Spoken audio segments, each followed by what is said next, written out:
One thing I've learned, if you don't hold their feet to the fire, everybody gets burned.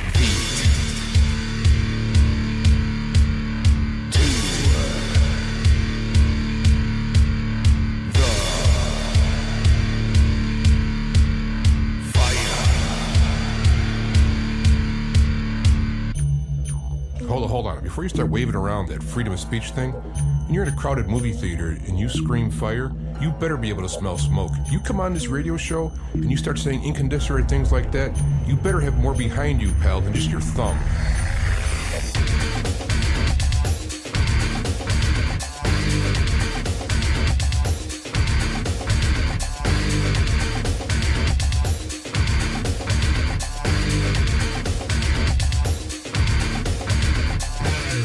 I've been listening to talk radio for years, and one thing I just can't stand is when the host has to, push his way onto people, beat the callers into his way of thinking, extending his ego, or when the callers call in and say something so outrageous and the host lets it go unchallenged.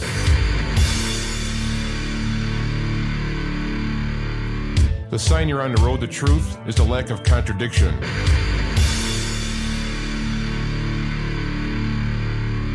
You want to find truth, you just don't simply believe somebody because of their authority or their degree, or you listen to what they say, you test it against reality, and you hold their feet to the fire.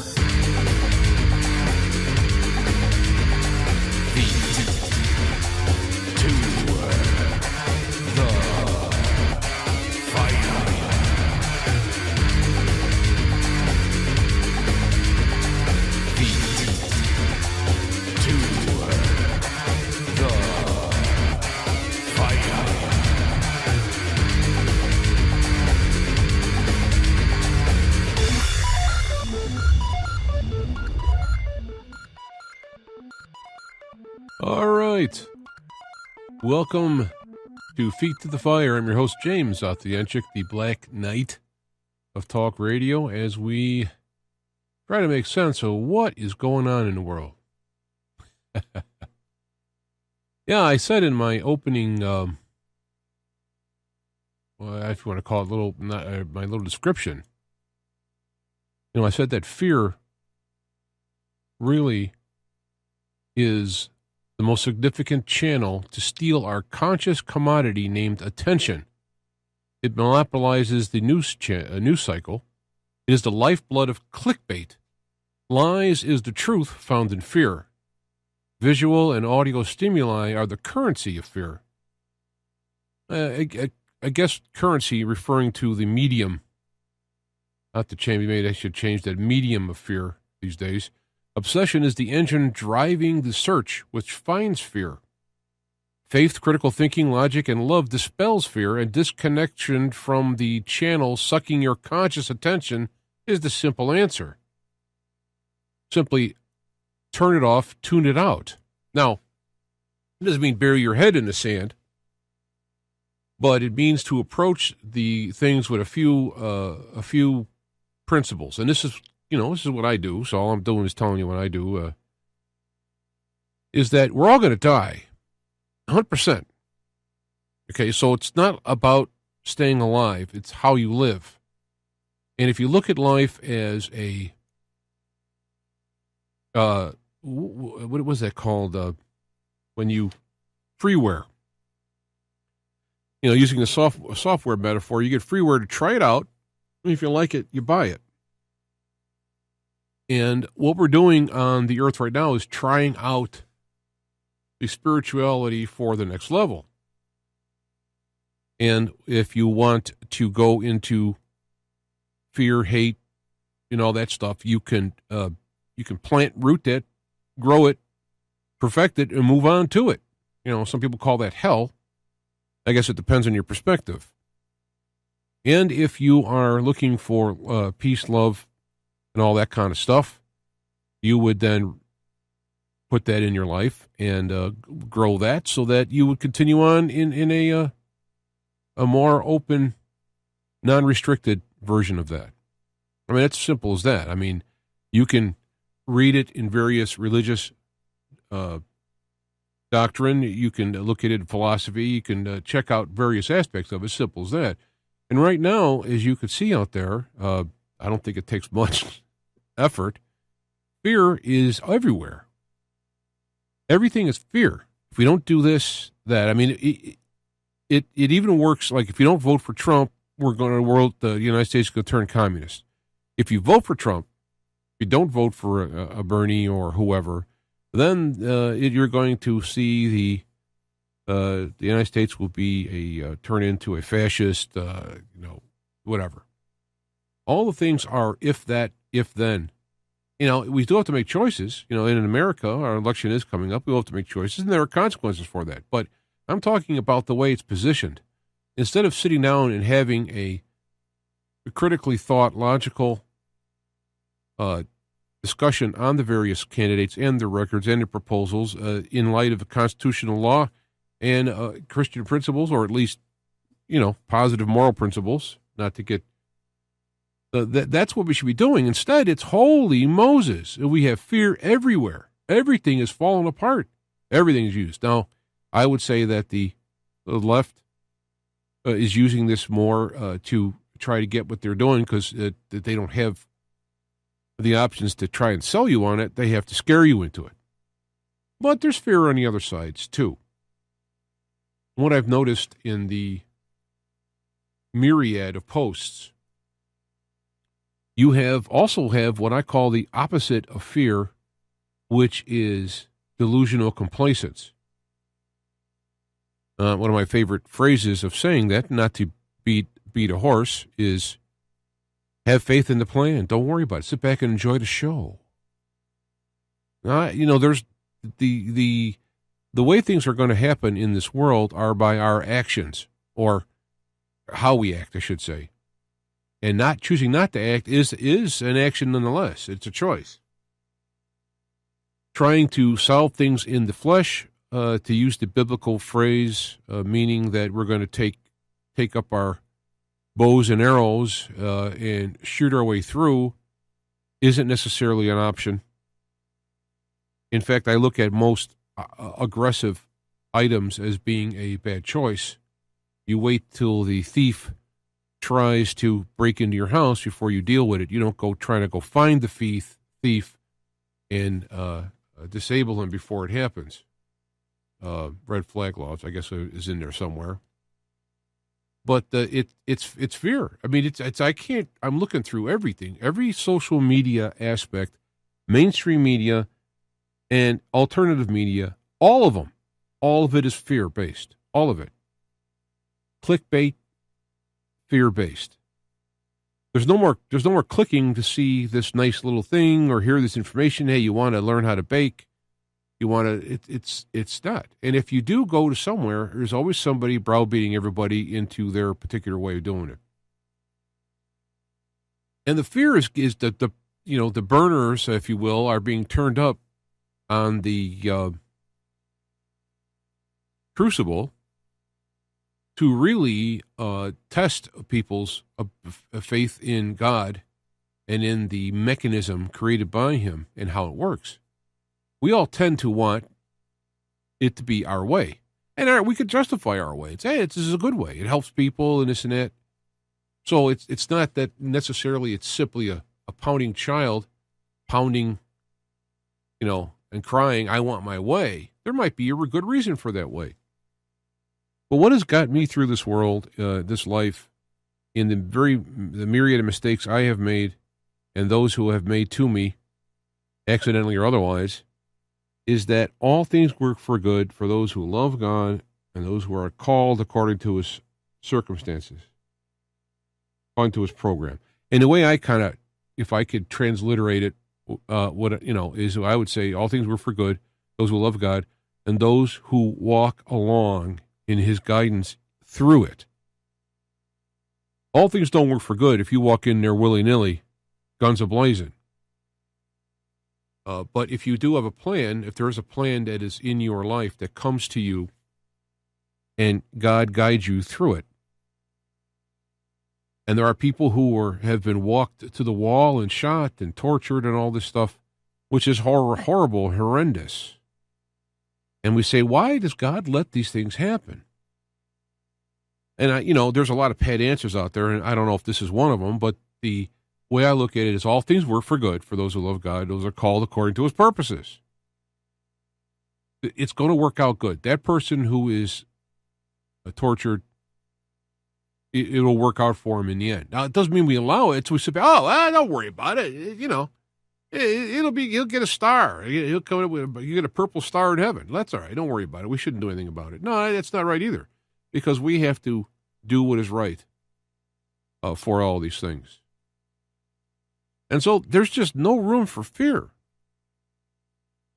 And I've heard it said for a Buddhist, there's a statement that all pain comes from attachment. And I would say attachment in the material world. So that when you have fear, the fear is something is going to happen that I don't want. And, believe me, being set on fire is, that's something to not want, But, I'm just putting out principles to go through. Now, we're talking about all this stuff with the virus and all that. And people are dying. It is bad. There's a chance that it was man-made and it got out either deliberately or otherwise, in which case we're making our own problems. In fact, I want to say that most of the judgments of God, quote unquote, are really the result of our own choices. And on a world scale or on a government scale, when they do this kind of stuff and it comes out, that's the choice. If you didn't make the weaponized viruses, they couldn't get out, in other words. But we can't fear. We got to get out of the fear mechanism. It is an actual way for Satan, satanic, some people look at them as alien or interdimensional beings, and whatever you want to call it, demons. It don't matter to me. They're all analogous in that are all off mark and on mark to some way. But the whole point is to get our attention. For some reason, when I go back to when God created the earth, according to the Genesis, be it account or metaphor, it doesn't matter. When God created man, there was a special creation in man versus the rest of the world and the animals. God breathed life into man. Now, I would say that breath into man was the God part being installed in the material being of humankind. And that all of us have this piece of God in us and it's what we do with it and how we approach it is going to be how we address in the next level of existence. We're basically quarantined here. I think C.S. Lewis had wrote this in some of his writings. We're quarantined here because of the, quote, fall, working this out. And I think that's a very good way. I mean, how that actually manifests in the real, physical, universal world, I'm not going to go into it, but I think it's a good way to look at it. And that we have to come out of this quarantine one way or the other, a body bag into a world of hate based on our choices to go that way, or, let's say, use the metaphors, ascend. Oh, I'm getting a weird kind of a thing here. What is that doing here? Why is it doing that? I'm getting a weird kind of... I guess that's better now. Now I kind of lost my train of thought. See that? There you go. You talk about whatever, devil or whatever. I got enough in my own head, own flaws in my own head. Caused me enough trouble. But we are kind of quarantined, and we're working through this issue, and that is the bottom line that will need to be done, and that is being done. And right now, I would think one of the signs is that because fear is so prevalent, it is kind of getting desperate. It doesn't mean that they can't pull the plug and destroy the world or whatever in a fit of rage. I'm not saying that's not out of the question. My own personal hope and faith in it is how God said, Jesus said that unless those days were shortened, referring to the end times, which are latter days, which is apparent that we're, visiting in some way or form, all flesh would be destroyed. So I'm depending upon a divine intervention, both personally and corporately, in how to do things, because we got here via humanity, via the flesh, the choices made by the body, and the fear-driven, greed-driven, the lusts of the flesh. All these old phrases that sound, that's all church talk. It really is good philosophy. There are things innate in the physical flesh that will interfere with the spiritual. And it is there for a reason. One, to have the spiritual side win and bring up, if you will, the material to the spiritual. And it also is a test for the spiritual resolute, to work toward this, the spiritual manifesting in the physical, rather than just going with the physical flow, which is what a lot. That's where the references to the wide road that leads to destruction and the narrow road. I mean, those are all metaphoric statements to talk about. The wide road is to go along with the physical, go along with society, go along with the system, and it does lead to destruction. And we can look at it in terms of physical destruction on this world. It don't even have to get into the spiritual aspects of a damnation or a hell or whatever. I mean, right there is good enough.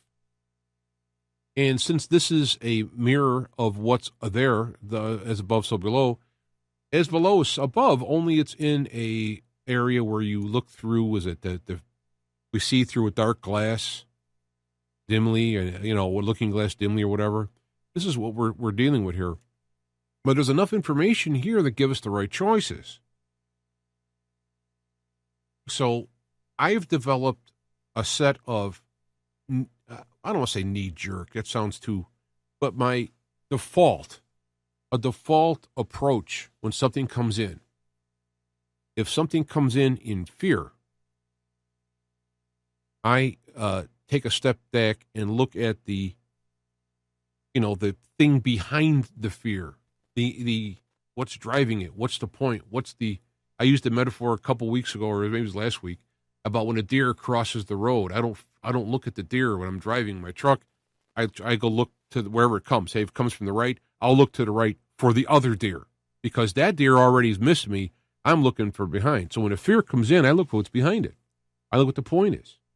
And it's very simple when you look at the coronavirus. If you look at the statistics and the science and logic and critically thought about it, it's not a big deal compared to other things. I'm getting that weird balance thing going here again, and I don't know what that is.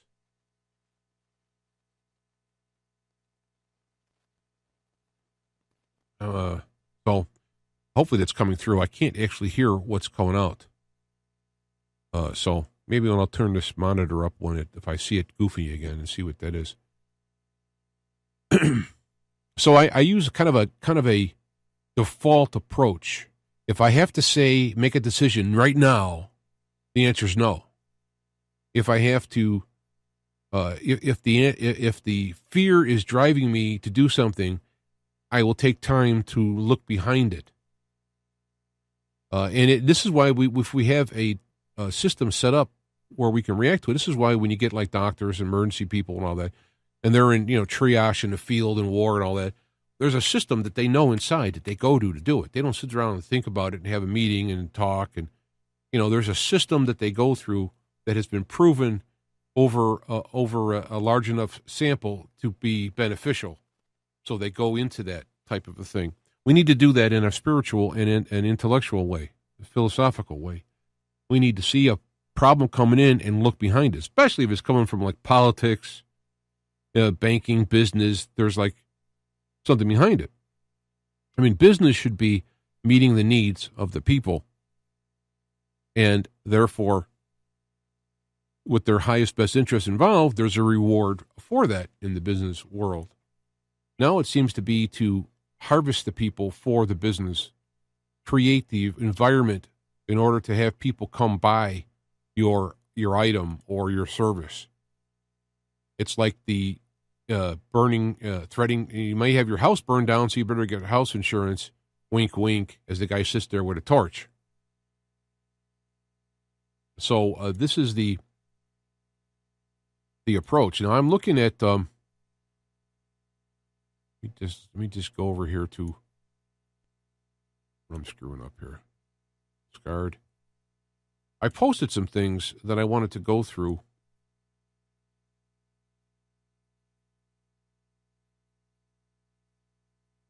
American College of Cardiology Bulletin. Overall, the mortality rate seems low at 2.3%. However, the mortality rate jumps with hypersensitives, diabetics, patients with cardiovascular, etc.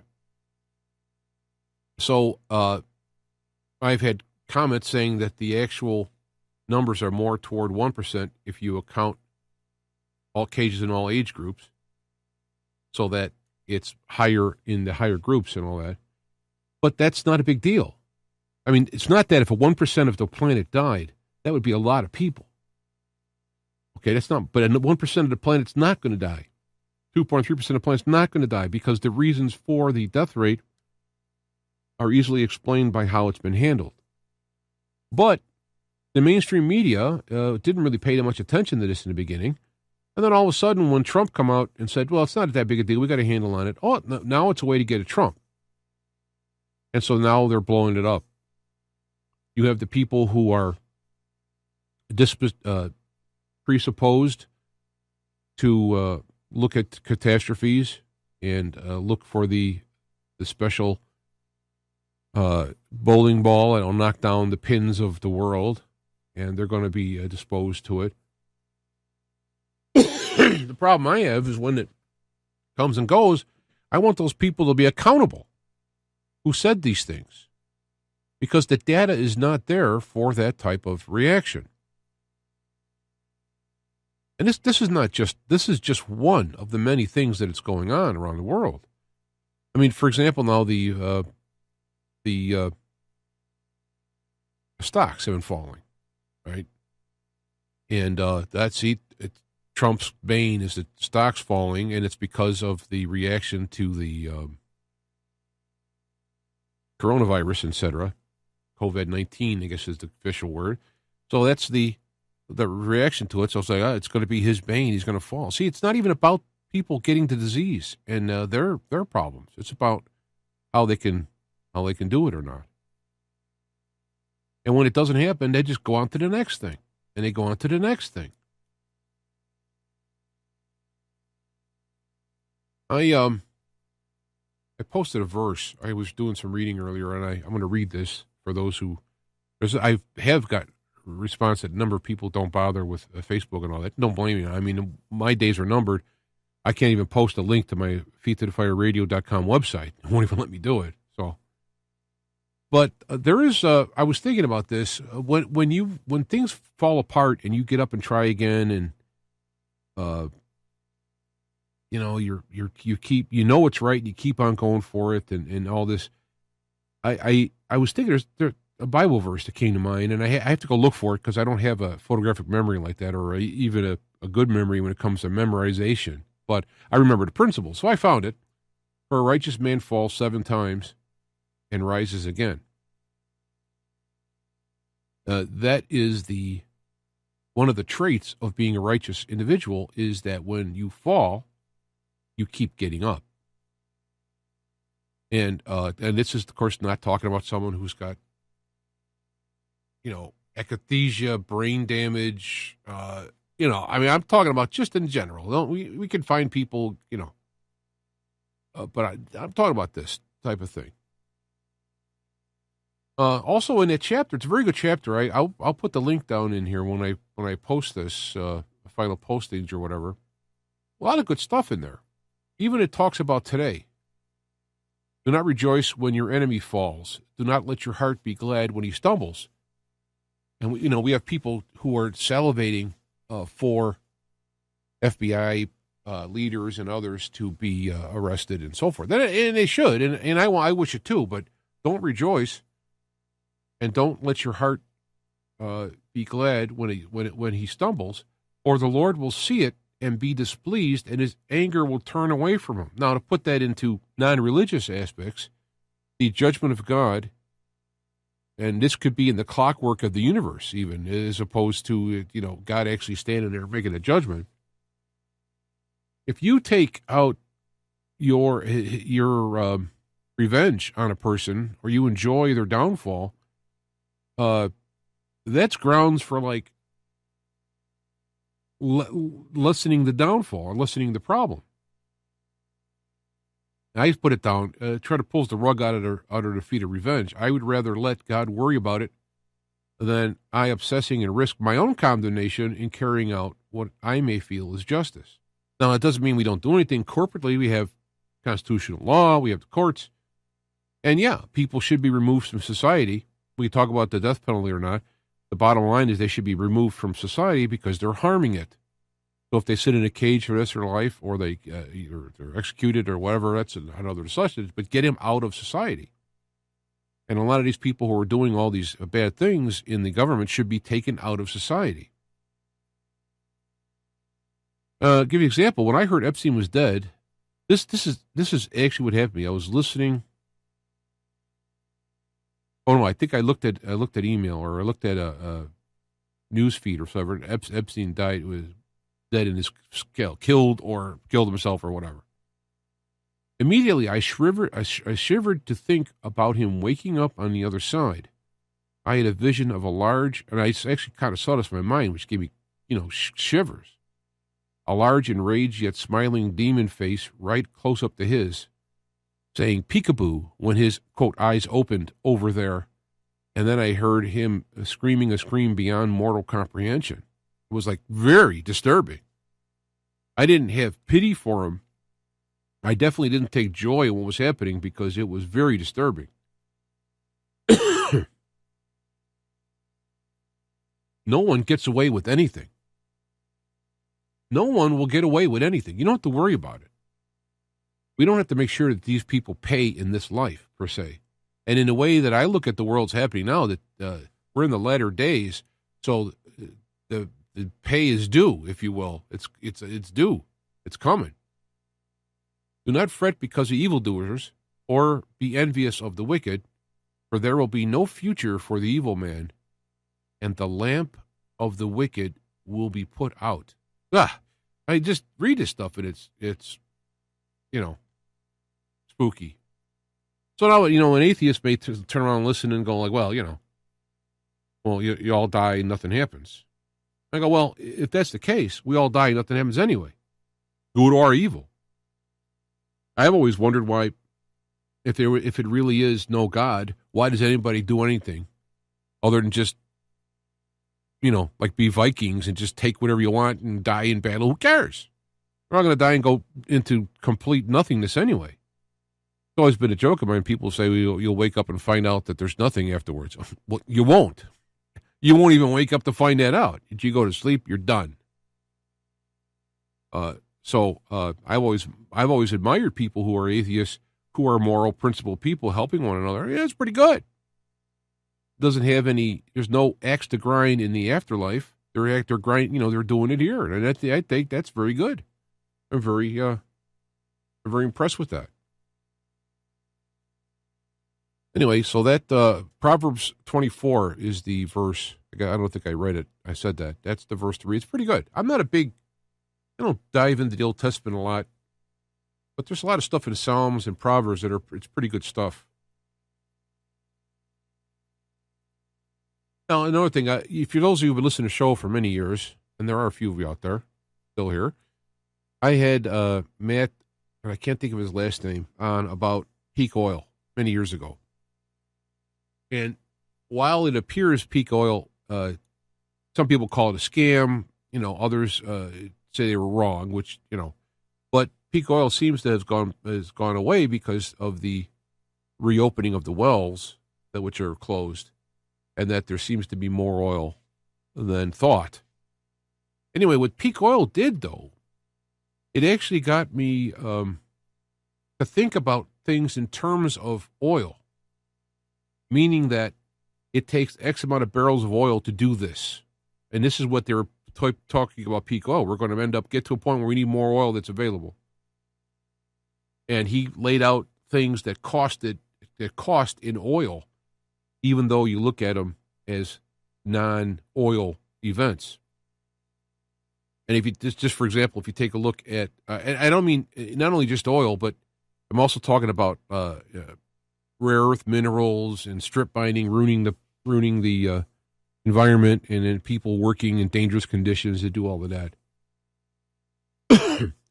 And also, it comes out when you make like electric car batteries. Take all kinds of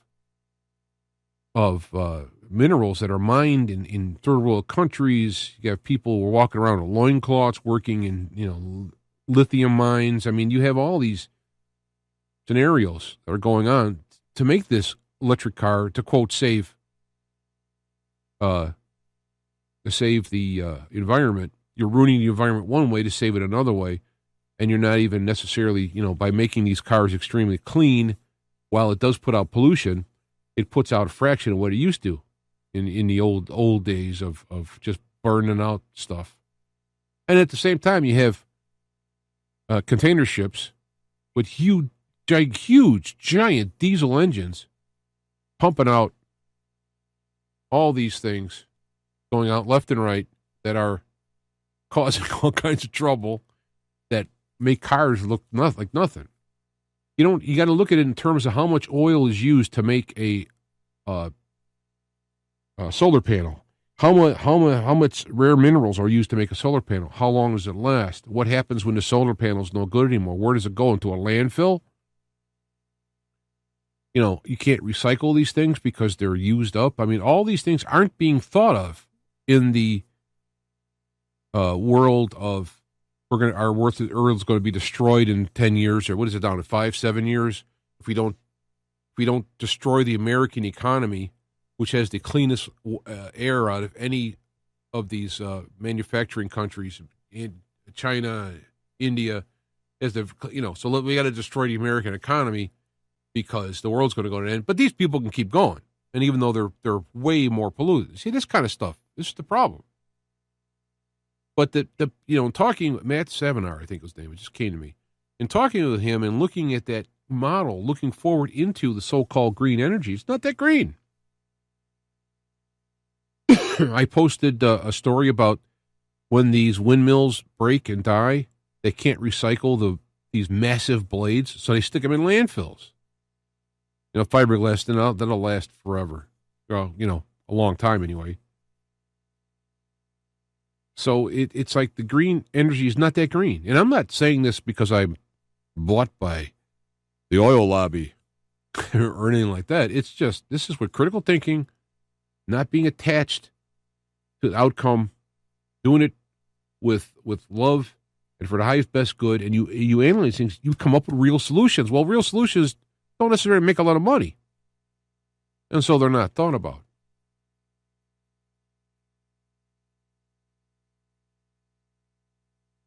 I'm looking. I've been following this Wendy Patterson, who's on various social media. It's kind of a news collector.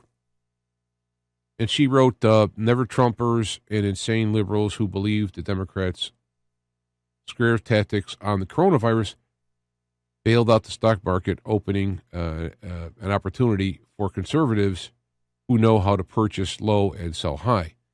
So, yeah, it lost 5,000 points. It's a good time to buy.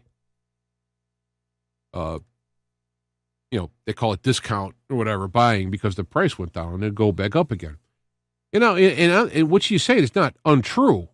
It is, when the price goes down, it's a popular for buying. But here's my problem.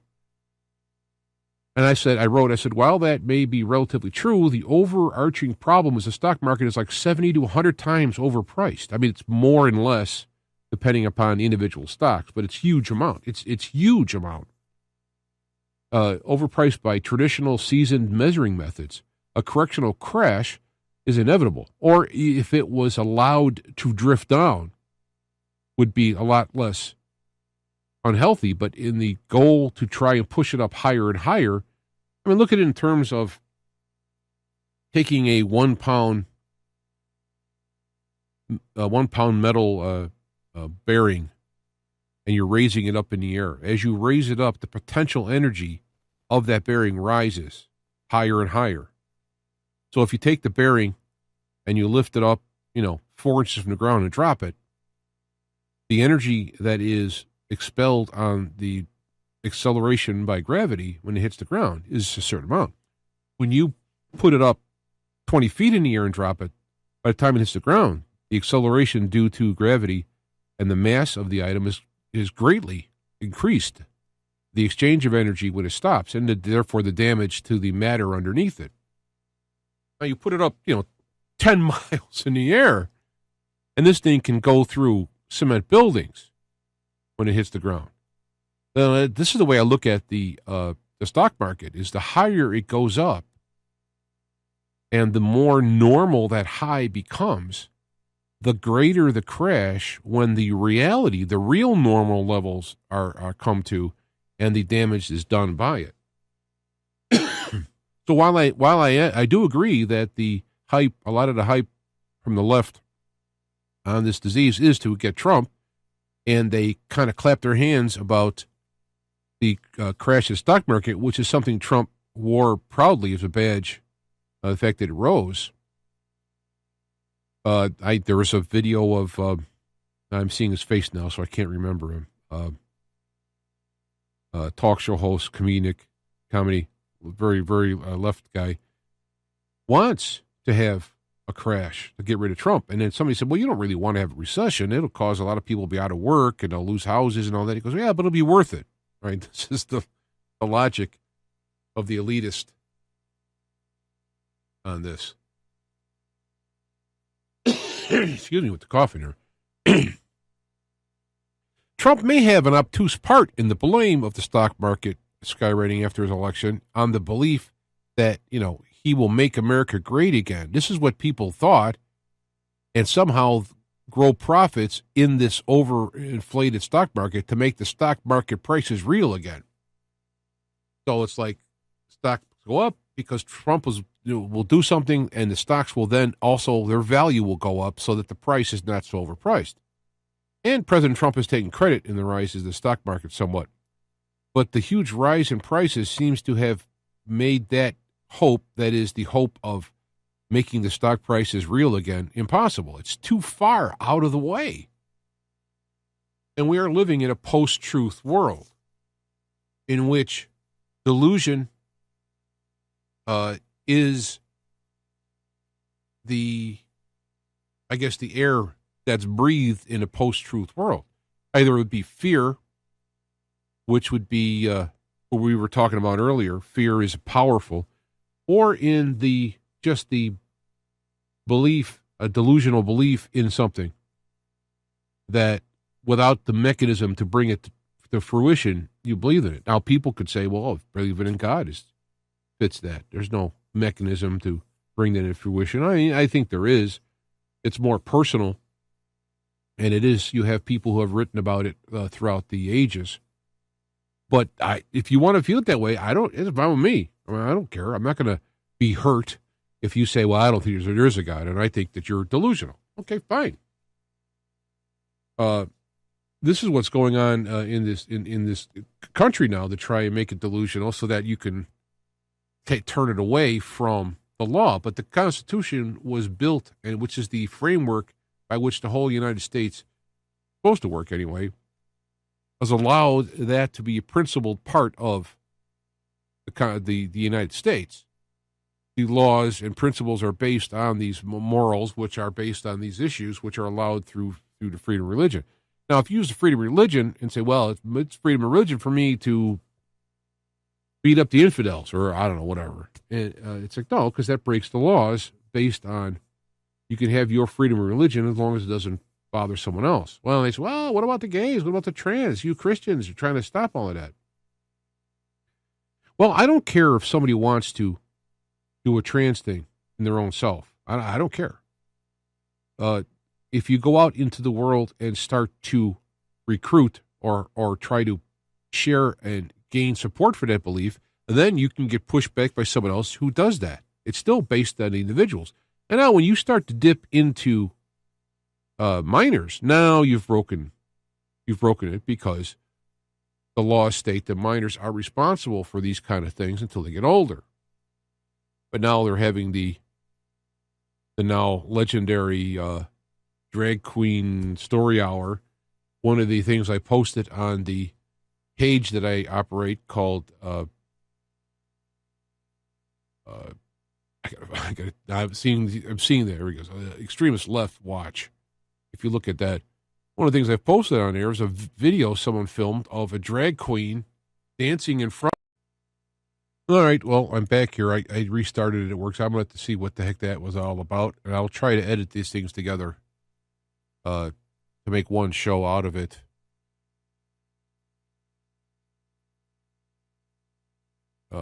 That's one of the reasons why I like to do this stuff myself and then upload it, because I could do it all here. I don't have to worry about any of these technical issues because it's simple to record it and then upload it.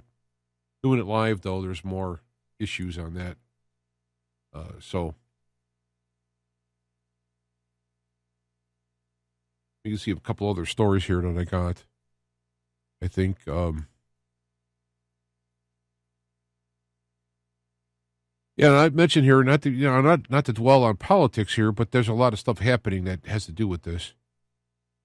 Warren looks like she wasn't going to win her own state. This is what the polls are. And I wanted to say that if Warren drops out of the race, she will brand the Democratic voters as misogynistic and liken it to her being fired for being pregnant, rather than take the blame of herself of being a bad candidate for the job. And it's funny is to talk about self-deprivation, you will have the actual people who are supporting the Democratic Party will be spanked for not voting for the people that they think they should. It's supposed to be where the voter drives who gets voted on. And what the case is now, apparently, is who they think should be done. Now you're supposed to just go, okay, and vote for them. So also posted up a little picture that says when you're anti-Trump but pro-rapist, and it's got Meryl Streep, Oprah, Whoopi Goldberg, others standing with Weinstein. So in Illinois, for those in Illinois, you have to get out and dump the Durbin. Dick Durbin and Tammy Duckworth voted against protecting born babies alive. There was a law that was trying to be on here in Illinois that said if a baby's born alive, they have to be treated and resuscitated, whatever. And they voted against that bill. I mean, the amount of babies born alive in a botched abortion is a very low number, because I mean they really make sure they kill that baby before they take him out. But in the case of that happens, it should be, and it's I don't know what to say. It's ridiculous. They also have evidence that babies are being taken out of their mother's womb alive purposely so that they can harvest their body parts. I wrote a comment on this. I said, questions are, should the baby be killed because the conception was done against the will of the mother, i.e. rape, incest, or simply the condom had a hole in it, or, Second one, should the baby be killed because the threshold of mental, physical normacy has not been met? In other words, I think this child might be autistic, or you want to get even more frivolous, I want a boy, it's a girl, or whatever. I want a girl, it's a boy. At what point does the baby have a right to live versus the burden that the life brings to the mother or the mother's family, society, or the society who wishes to terminate it, and who will be the legal advocate for that baby who was unable to speak for themselves? And that, of course, includes the post-birth life of that child. One of my, I don't want to say criticism, commentary on the pro-life movement is simply stopping abortion is not the answer. That's step one. Step two is now what happens with that child. If that child is such a child created by God and all this other stuff, well, then we should be involved in that child's life since the original person wanted to kill it. Well, then, Yeah, it's their responsibility. Yeah, it's their child, their responsibility. I know, but if it's not, is the child going to suffer at the hands of that person who didn't want it? Is that okay? Is that better than having the child die?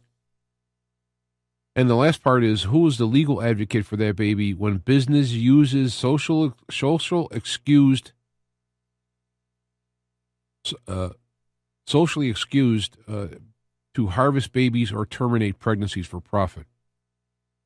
These are very, very serious questions, I think. Very non-frivolous, very sober, thought-out situations. So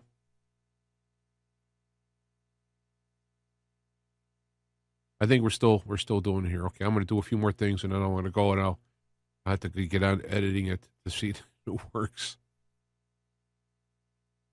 I may just do this in the future. I may just do audio and upload it, because I don't get a lot of people in the chat room to begin with. Plus, it heck's a lot easier on the technical aspects of it. Let me wind up what I got here on some of these other posts. I want to remind you that feedtofireradio.com is the home, if you will, the non-social media home for the show, and that there is a newsletter, which sometimes I don't send out if it's somewhat impromptu, which it was today. I kind of put this together last minute, that I would suggest you go to and sign to in case of disappearing from social media, which is, I would guess, the... I just got a news. Just posted here. Pete Buttigieg suspends his presidential bid. Okay. Of course, they're probably circling the wagons, no pun intended, to come up with trying to have these people are going to be in the cabinet somehow, or vice president, or Secretary of State or something. They're trying to make deals with them. You're not going to win presidency. You're making it rough on me. So if you get out, I'll do this for you. It's probably going on. All right, I'm going to get just a little look here, and then I'm going to... Yeah, very interesting. Yeah, I just saw the ad here. Radiation blocking apparel. There's a hat, like a stocking hat you can wear. And I had a guy at a show years ago talking about the value of silver-plated nylon and other types of fabric to block cell phones and whatnot. And the fact that, like, especially with kids, their heads are more susceptible to become antennas because of their size and the wavelength. So now it's getlambs.com. I'm just seeing it now, so I'm just telling you. I didn't even look into it, but the concept reminded me of talking with this guest.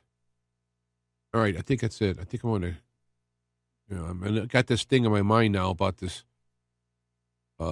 show being fixed, so give me a chance to do that. It's going to go upload to YouTube now, which is going to screw everything up. So, yeah, gosh, what a mess. I'm going to go into that now. So, all right, we will do this, and we will see you next time. God bless. And remember, fear. Do not fear. It is the mind killer. It's a quote from Dune. It's a great little thing. I have it on my other laptop. Hold this for a minute. I have it right here. Yeah, Litany Against Fear. This is Dune. This is from the book Dune. I must not fear. Fear is the mind killer. Fear is the little death that brings total obliteration. I will face my fear. I will permit it to pass over and through me. And then when it is gone, I will turn the inner eye to see its path. And where the fear is gone, there will be nothing. Only I will remain. There you go. We'll see you next week. Beat the Fire. BeatTheFireRadio.com.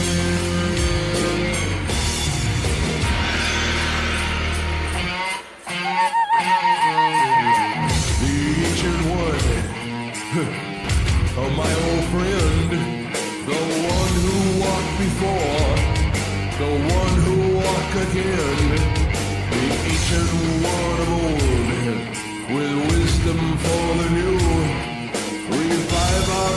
inside. Retell your timeless truths. Oh, it's your word.